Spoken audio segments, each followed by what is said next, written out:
I welcome you all with my love and respects.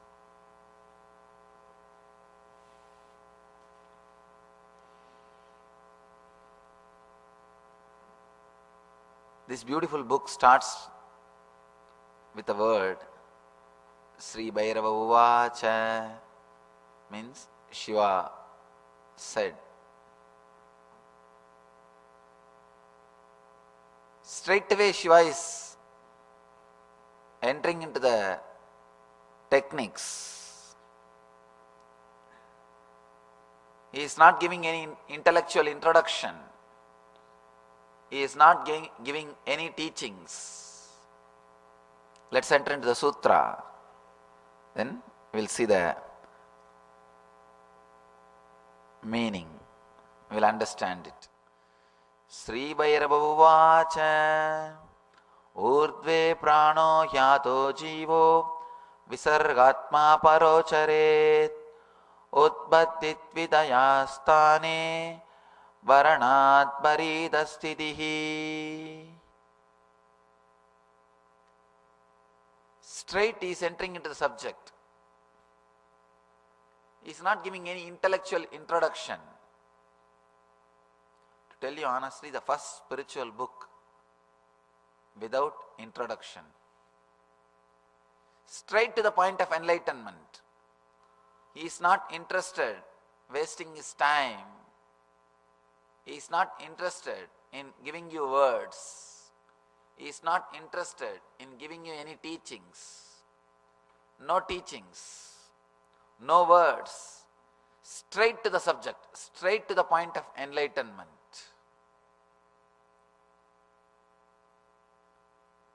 He is not interested in convincing. Let me be honest. All teachings, almost all teachings are given either to convince you that teacher is a great person or to convince himself that what he is believing is something truth.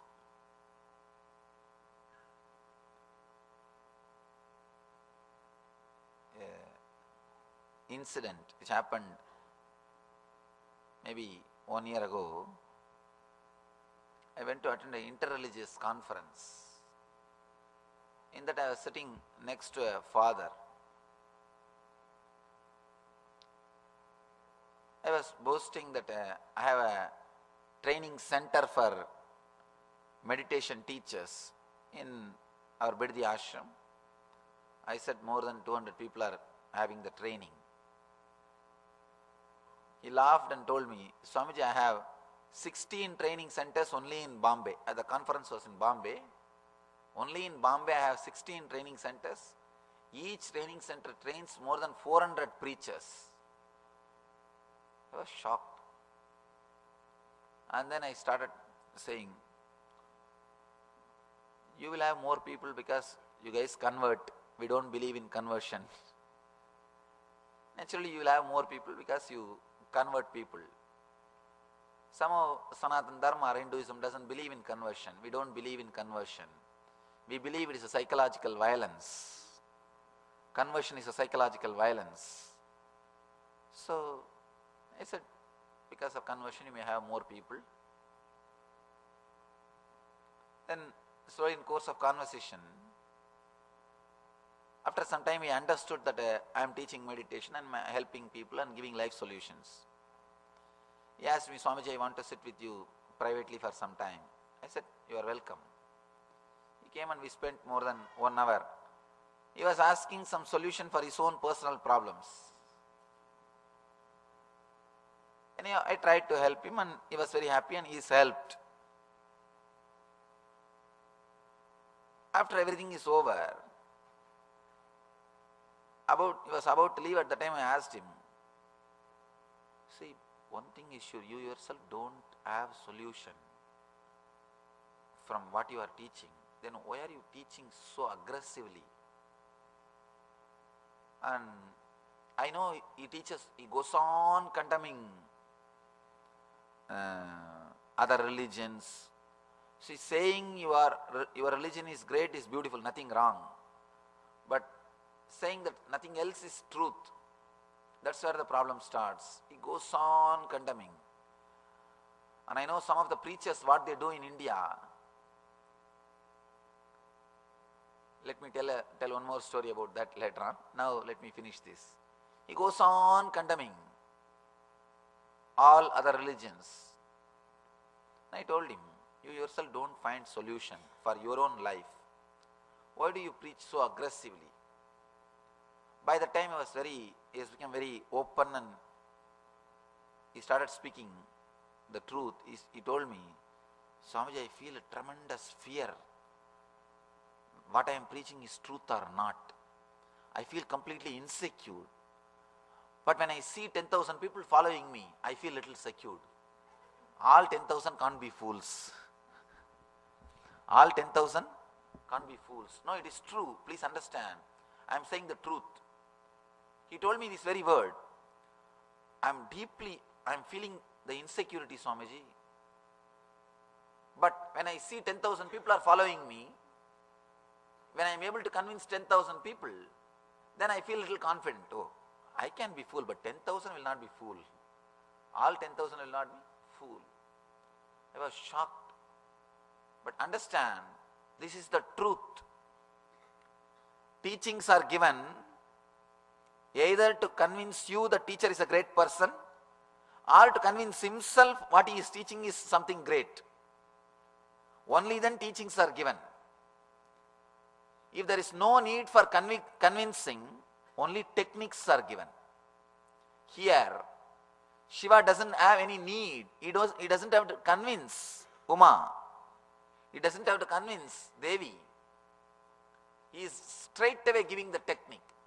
And let you be very clear, never learn from a person who has to convince about his authority to you. Then he will be talking too many big things which neither you understand nor he himself understands. Because he is on a big job of convincing you. That is why there is a beautiful story, one more story. One great Kashmiri Saivite Pandit, actually this book is from Kashmiri Saivism. The only, I can say, the only living religion or the only living tradition which carried the light of Shaiva, light of Shaivism, the light of Shiva till today.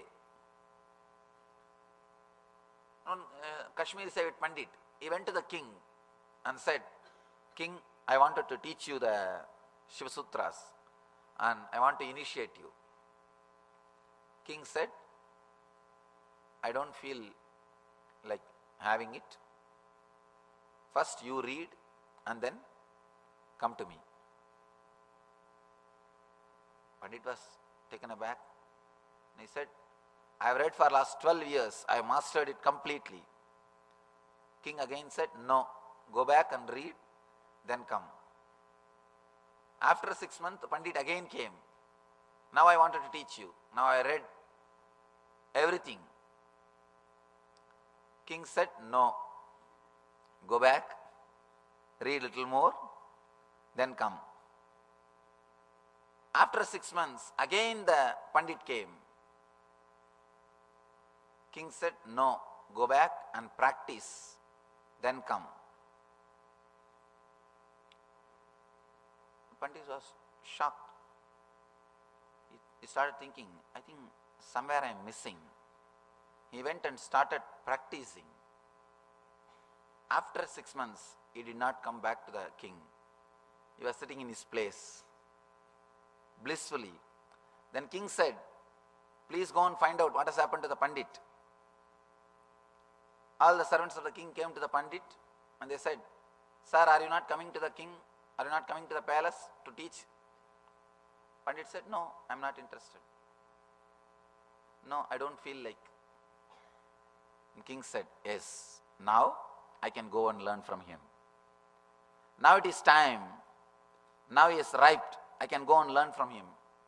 Now Pandit doesn't have any need to convince the king about his greatness. If there is a need to convince the disciple, if there is a need to convince the student, be very clear, truth cannot be expressed 100%. If already the bridge, trust has happened, then sharing the truth is possible. I always tell people, do not think to doubt you need intelligence. To doubt you don't need intelligence, just intellect is enough. Yesterday, one devotee was asking me, what is this, Swamiji? Always you encourage doubting and questioning. But suddenly you change the whole trend. Yesterday you started telling, only fools doubt, only fools question. See, doubting, questioning is good to learn, but not to experience. If you just want to learn, if you want more and more words, if you want teachings, doubting is beautiful, questioning is beautiful. But when it comes to techniques, doubting or questioning is not going to help. Straight away, if you want the experience, only the trust can help you. I always tell people, when intellect is ripe, it becomes intelligence. When emotion ripes, it becomes trust. When your being ripes, it becomes enlightenment. If your intellect has reached its peak, it becomes intelligence. If your emotion has reached its peak, it becomes trust. If your being has reached its peak, it becomes enlightenment. To doubt, you don't need intelligence, just intellect is enough. You can doubt anything. And the more you doubt, the more you question, people will start respecting you. It's the truth. If you just wanted to show yourself as a great person, simply start doubting everybody, start criticizing everybody. It's a beautiful technique. Start criticizing everybody, start doubting everybody, start questioning everybody. You will become a great Pandit. People will start respecting you. Here, no teachings, straight away enters into the technique. He is not even saying, now I am starting meditation techniques. Even that much he is not saying. Straight to the technique. He says, start doing it. He is not speaking about anything else. No introduction, no teachings. Yesterday